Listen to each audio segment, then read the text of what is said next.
and welcome back to FountainFX. This is the first daily market analysis for 2014. It's Monday the 6th of January 2014. So welcome back from the holiday break that hopefully everyone's enjoyed.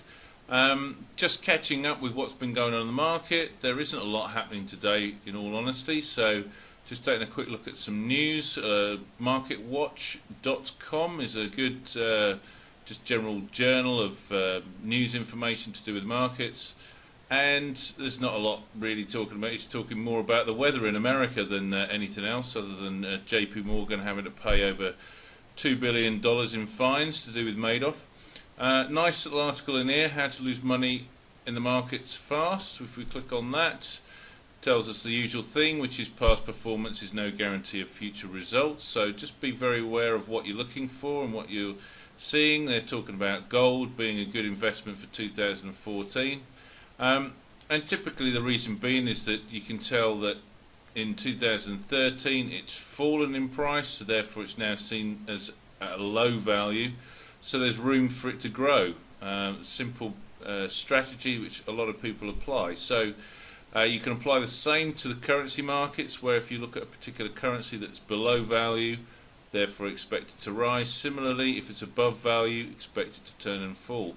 And it's really about keeping your eye on the market and waiting for that opportunity where the price then turns. Jump in and ride the market. So just going to have a quick switch over and have a look at what news there is out today. Now if you look on here, we've got the Aussie dollar, euro, not a lot, pound, services PMI is due out, it's already come out, it's lower than expected, so we can flick over and have a look at the pound against the US dollar, see if that's affected it particularly badly. The only other major bit of news is at 5 o'clock today, and it's US. Prediction is 54.6, and it's about looking to see if that's higher or lower than that. So that's seen as a bad bit of news for the pound. Let's go and have a quick look at the pound versus the US dollar.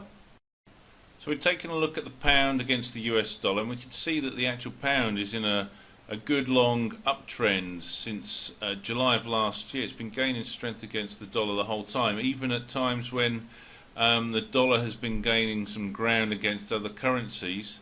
The pound just seems to consolidate a sideways move and then continues on up. So the market is certainly seeing that there's some pound strength against the dollar weakness. So let's just take a quick look at the 1 hour chart and see what's happened from 11 o'clock, where there was negative news on the pound. And as we can see at that point, if we look down here, 11 o'clock today, we had a followment of a doji formation, and then prices pushed up. So what's the opportunity here? Despite negative news, the pound still seems to be gaining ground. It might be a good area based on the 163.40 in which to buy, enter a long. If we go back to the daily chart, we can see that this previous area here, where you can see where my cursor is, price moved up quite rapidly over a 4-day period, pushed from the 163.40 area all the way up to the 166. So a good sort of 250 point move. Since then price has pulled back down into it. So now it's a good area to buy again because it's support. So buy at support, sell at resistance. Despite negative news, price is still pushed up. But just to be aware, we're still waiting on this US news to come out at 5 o'clock today as well. May also have repercussions and cause the pound to gain in strength against the US dollar. You never know. Depends on what kind of news is likely to happen. So let's just take a quick look at all the other US dollar currency pairs, and then I want to flick over to the Aussie New Zealand. So looking at the Aussie US dollar, we can see the price has been falling. We've now reached an area of consolidation here. If I bring, this is previous area support at the bottom where you see where the line is at the 0.98. We can see that price is actually starting to push higher. This wick of this candlestick has got all the way up to the 0.9s. So it's created a higher high from this area of low. So it may be an opportunity where if we look here, price has bounced from this low, not got back down into it, but has pushed higher out of it. So it's starting to show some strength. We can also see the MACD is now starting to push up with momentum. So it may be a great idea or great area in which to place a buy order. We can gain confirmation here that it hasn't broken the actual trend line that's been running down here. So you may want to wait for the trend line to get broken. Maybe a case that you sit there and look at, well, this was previous resistance from this area here, if we push it to the top of the wick. So the doji's forming around this area of resistance. Maybe a case of wait until you've got a clear upward bullish candlestick formation here, rather than a doji. Wait until the end of today to see what this candlestick forms. But this might be a good opportunity for you to take a long at this point. It doesn't seem like it's got any real impetus to continue to fall. Looks like the Aussie dollar is gaining some strength against the US dollar finally. But let's take another look at another currency pair. If we go and look at the euro, and as we can see here, the euro's fallen quite rapidly from the 138. Previously we did plan back in the middle of December for a short, and that was off the fact that this trend line here was broken at this point around about the 136.60 level. Based on the previous performance, the previous highs here, price had fallen. Expectation was price could therefore fall all the way down to the 133 potentially. So it was a case of place the short, and the day after placing the short, this doji formed, which showed complete indifference, change of mind, and we then saw price movement up, down, sideways, and then finally pushed all the way back up. With this wick here, we can see that price pushed above the 138, but it has eventually confirmed yet again the 138 as being a good area of resistance, because it's pushed price down below the previous lows of the 136.60 to new lows of 136. So there's the potential of waiting for price to push back up to this area, this previous support level, in the planning that it will actually turn into resistance, and you can therefore engage in the short that's happening. We can see that MACD is confirming it's a short, price is pushing down, momentum's pushing down, moving averages are pushing down, and therefore price comes back up to this 136.60 area. Might be a good area to place your sell orders.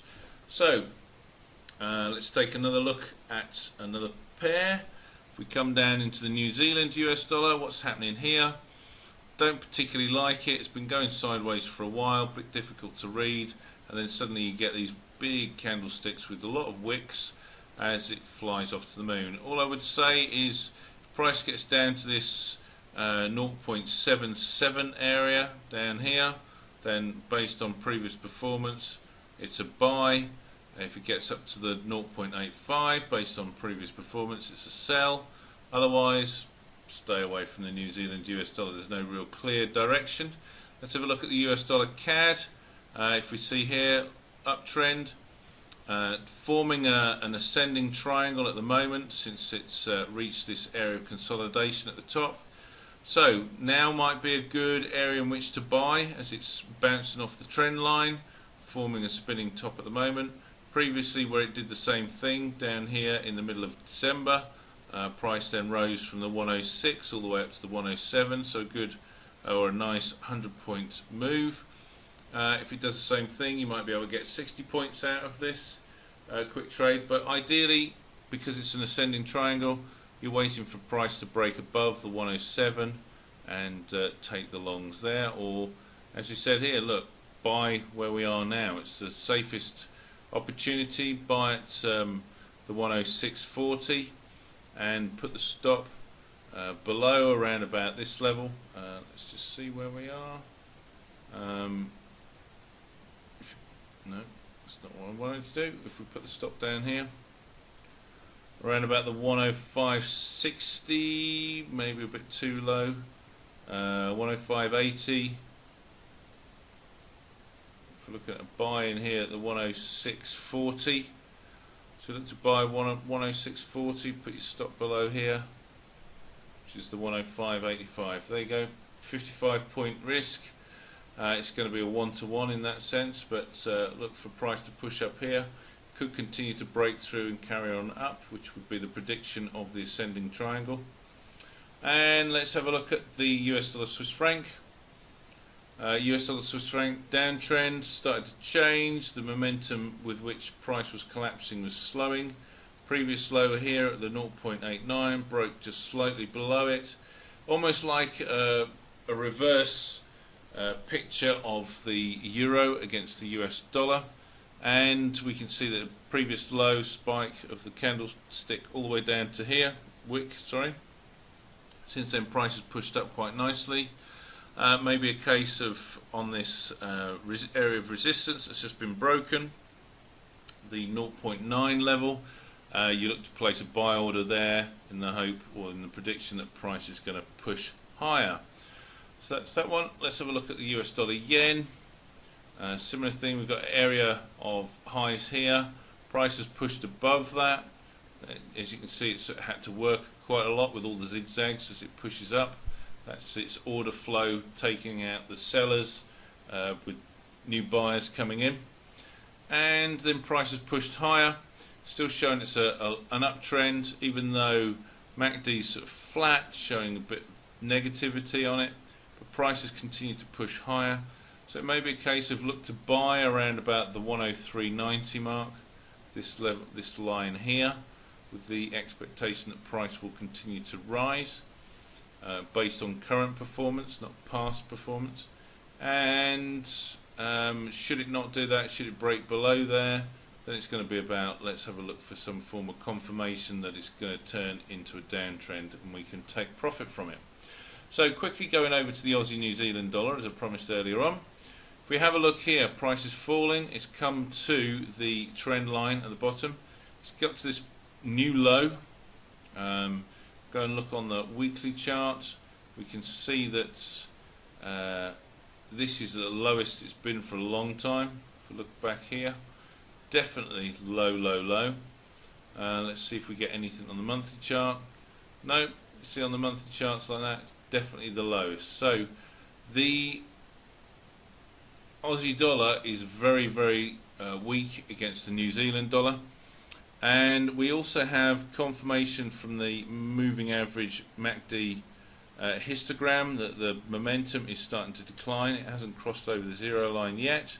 Starts to decline, but I mean look here, cross the zero line at roughly the same price, shows all this sort of upward momentum when price was just going flat, and now it's starting to push down, and it's like price has moved from here to boom, right the way down again. So I personally think this is just a confirmation that price wants to continue to fall.